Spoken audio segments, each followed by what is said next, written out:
Hi everyone, নতুন আরেকটি mini ব্লগে সবাইকে ওয়েলকাম। এই জুসটা খাচ্ছি আজকে 8 দিন হয়ে গেল। তো তোমরা কি আমার ফেসে কোনো চেঞ্জিং দেখতে পাচ্ছ, কোনো গ্লো এসেছে? আসলে 8 দিন হয়েছে, 1 মাস খাই তারপর বোঝা যাবে। আর জুসটা প্রথম প্রথম খেতে একটু অসুবিধাই হচ্ছিল, মানে খুব একটা টেস্ট ভালো আসছিল না, বাট এখন ঠিকঠাক। তো এটা ছিল শিবরাত্রির দিনের মিনি ব্লগ। আর আমাদের আলিপুরদুয়ারে যারা আছি বা আলিপুরদুয়ারে আশেপাশে যারা থাকে, সবাই আমরা জয়ন্তী যাই শিবরাত্রির দিন। তো ওখানেই যাওয়ার জন্য রেডি হচ্ছিলাম। যেই প্যান্টটা পরবো আমি ভেবেছিলাম, তো সেই প্যান্টটার ট্যাগটাই কাটা হয়নি। মানে ওটা আমি যে গুয়াহাটি গেছিলাম ঘুরতে, ওখান থেকেই নিয়ে এসেছিলাম। আর বেল্ট অর্ডার দিয়েছিলাম মিশোর থেকে, সেই বেল্টগুলোও চলে এসছে। তো ওটাই ভাবছিলাম যে কোনটা পরবো, ডিসাইড করতেই পারছিলাম না। তারপর ব্ল্যাকটাই চুজ করলাম, যেহেতু ফেভারিট কালার আমার ব্ল্যাক। তারপরে যে রেডি হতে শুরু করলাম। আমার এতটাই ঠান্ডা লেগে গেছে যে ভয়েসটা দিতেও আমার খুব অসুবিধা হচ্ছে, একটু অ্যাডজাস্ট করে নিও তোমরা। আমি সকাল 10টার থেকে রেডি হওয়াটা স্টার্ট করেছিলাম, মানে আমাদের 11:30টার মধ্যে বেরোনোর কথা, সেই জন্য একটু তাড়াতাড়ি বেরোনোর চেষ্টা করছিলাম।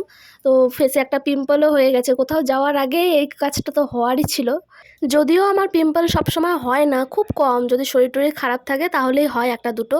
আর এই যে এই সিরামটা দেখতে পাচ্ছ, এই সিরামটা যে এত ভালো এত ভালো, মানে কি বলবো, এটা আমি প্রায় 3 বছর ধরে ইউজ করছি। মানে আমি আমার লাইফে এত এত সিরাম ইউজ করেছি, তার থেকে সবগুলোর মধ্যে এটা হচ্ছে বেস্ট। তারপরে যে রেডি হয়ে নিলাম। আর জানো, পুরো রেডি হয়ে গেছি, বেরিয়েও পড়েছিলাম প্রায়, মানে জুতো পরছি, তখন মনে পড়লো আমি তো সিঁদুরটা পরতেই ভুলে গেছি। কখনো যদিও এরকম ভুল হয় না, আজকে একটু তাড়াহুড়োর মধ্যে ছিলাম তাই হয়তো ভুলে গেছি।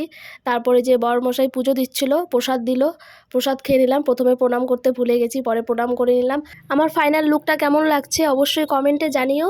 তারপরে যে আমরা বেরিয়েও গেলাম, আর চা বাগানের মাঝখান দিয়ে যাচ্ছিলাম, রাস্তাটা এত সুন্দর, মানে কি বলবো, দারুণ লাগছিল। তারপরে যে জয়ন্তী পৌঁছে গেলাম। এখন হচ্ছে একটা টুইস্ট আছে, আমি যে ড্রেসটা পরেছিলাম ওটা পরে আমি চেঞ্জ করে ফেলেছি। মানে ওটা পরে নাকি ভালো লাগছে না বেশি, আমার বর বলল। তারপর ওটাকে আমি চেঞ্জ করে আবার অন্য একটা ড্রেস পরে নিয়েছি।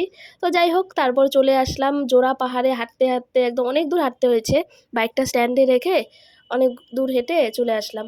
তারপর জোড়া পাহাড় পর্যন্ত গিয়ে আর বেশি দূরে যাওয়া হয়নি, তারপরে আবার ব্যাক করলাম আমরা। আর এই যে আসার পথে দেখো, যারা পার্সোনাল গাড়ি নিয়ে যায়নি গাইস, এত সমস্যা গাড়ির, মানে সবাই কিভাবে লাইন দিয়ে দাঁড়িয়ে সবাই হচ্ছে বাসের জন্য ওয়েট করছে। আর যারা এমনি নর্মাল ছোট ছোট গাড়িতে আসছে, তারা বসার জায়গা তো দূরেই থাক, তারা মানে দাঁড়ানোর জায়গাটাও ঠিক করে পাচ্ছে না, কেউ কেউ তো গাড়ির সাইডে ঝুলে ঝুলেই চলে আসছে। এটা হচ্ছে আমাদের বাড়ির সামনের পুজো, বাবা ভোলেনাথের দর্শনও করিয়ে দিলাম। ভিডিওটা কেমন হয়েছে অবশ্যই জানিও।